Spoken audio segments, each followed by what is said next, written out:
শুক্রবার বিধানসভাতে ককবরক ভাষাকে রোমান স্ক্রিপ্টে চালু করার বিষয় নিয়ে মুখ্যমন্ত্রীর বক্তব্যতে অসন্তুষ্ট আমবাসা তিপ্রামথা।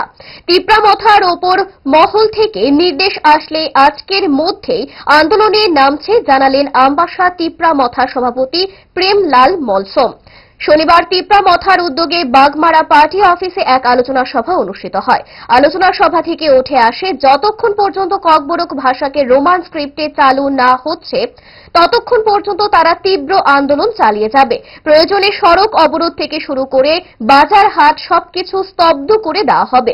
ককবরক রোমান স্ক্রিপ্ট ইস্যুতে মহারাজার নির্দেশ এলে কালকে থেকেই জাতীয় সড়ক অবরোধ হয়ে যাবে আমবাসার কাঁঠালবাড়ি এরিয়াতে, জানালেন 47 আমবাসা তিপ্রামথার প্রাক্তন ব্লক সভাপতি প্রদীপ রিয়াং।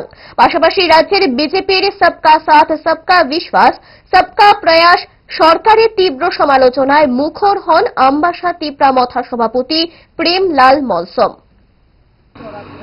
সবকা সাথ সবকা বিকাশ সবকা বিশ্বাসের সরকার, এই বিজেপি সরকার গতকাল আমরা দেখতে পেয়েছি যে আমাদের এই ত্রিপুরা রাজ্যের আমাদের মাননীয় মুখ্যমন্ত্রী ডক্টর প্রফেসর মানিক সাহার উনির বক্তব্য আমরা বিধানসভাতে দেখেছি, সেটাকে সম্পূর্ণ রাজি নন।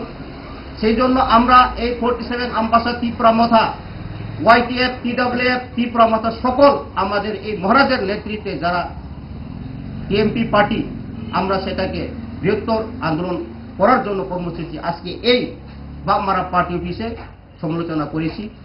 এবং আমাদের এই ককবরক ভাষাকে যতক্ষণ রোমান স্ক্রিপ্টে করে না ইমপ্লিমেন্ট যতক্ষণ না করবে ততক্ষণ আমরা আন্দোলন কর্মসূচি নেওয়ার জন্য উদ্যোক্তা আমরাও নিয়েছি।